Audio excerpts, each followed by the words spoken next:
The western coast of Norway is home to some of the most dramatic landscapes on Earth.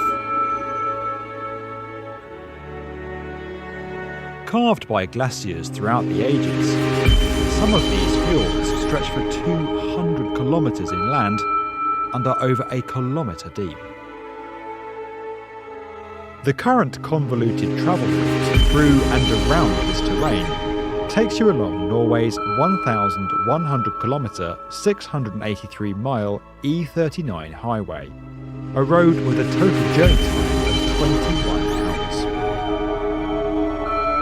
Now, the Norwegian government are working to improve access to services and residential and labour markets across the country's western regions by embarking on the largest infrastructure project in the nation's history.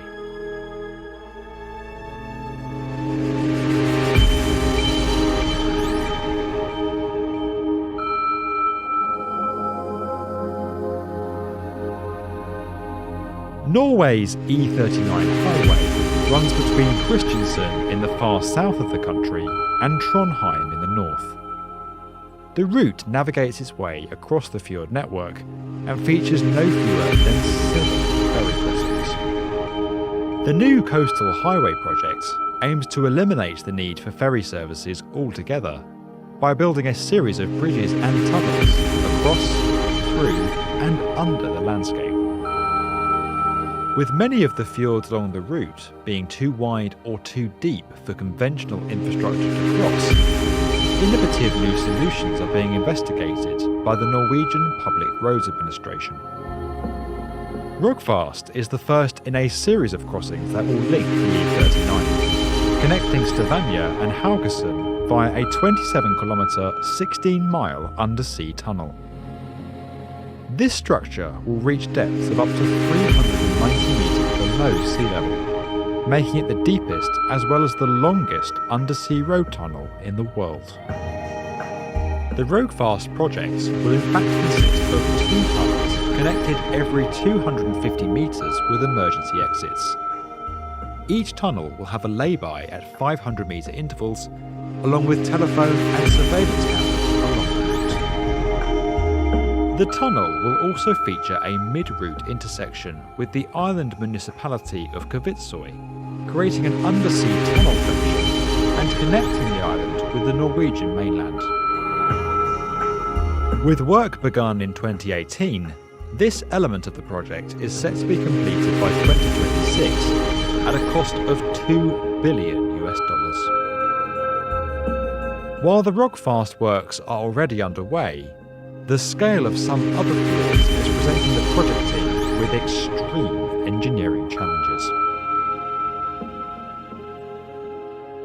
Bjørnafjord, located to the south of Bergen, stands 5 kilometres wide and reaches depths of 600 metres. To cross this challenging stretch of water, a proposal has been put forward for a floating bridge, anchored to the shore at both ends. The Sulafjord crossing has seen 2 possible solutions put forward. The first is for a 3-tower suspension bridge, with 2 of the bridge's towers anchored on land, and the 3rd central tower anchored to the sea floor, some 400 metres below the waterline. An alternative proposal for a submerged floating tunnel would see 2 interconnected tubes running side by side, tethered to the seabed using high-strength cables. Crossing the Rumdalsfjord will require a 16-kilometre undersea tunnel, much like the Rogfast project, from Ålesund to Midsund, followed by a 2-kilometre suspension bridge connecting onto Molde. By far the most complex and ambitious of all the coastal highway crossings is that at Sognefjord, also known as the King of the Fjords. Norway's largest and deepest fjord is over 3.7 kilometres wide and an incredible 1.3 kilometres deep at its lowest point. While these extreme distances pose their own challenges, engineers must also account for the high number of ships that enter the fjord on a regular basis. Any crossing must allow for a clear shipping lane that is at least 400 metres wide, with 70 metres clearance above the water's surface and at least 20 metres clearance into the depths. To deliver this, the project team are considering numerous different types of crossing for this fjord. The first is a traditional suspension bridge. With a 3,700 metre crossing, such a structure would be almost double the length of the world's current longest bridge and would require support towers at least 450 metres tall, significantly eclipsing the 343 metre tall Millau Viaduct in France to become the world's tallest bridge structure. A floating bridge is also being considered. However, this structure would need to raise to allow ships to pass, and achieving such a feature in a bridge that is only anchored to each shoreline poses considerable engineering challenges that are yet to be overcome. In a similar proposal to that found at Sulafjord, a submerged floating tunnel is also being considered. This proposal would differ slightly to its counterpart due to the extreme depth of Sognefjord.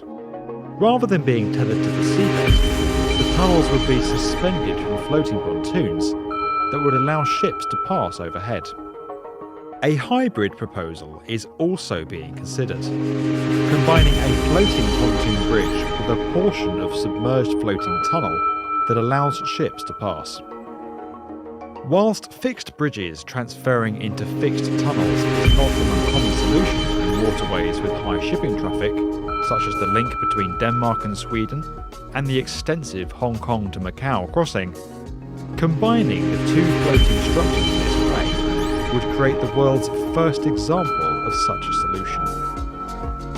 Finally, a proposal for a multi-span cable-stayed bridge is under review. This structure would feature 4 floating pylons tethered to the seafloor, rather like oil rigs.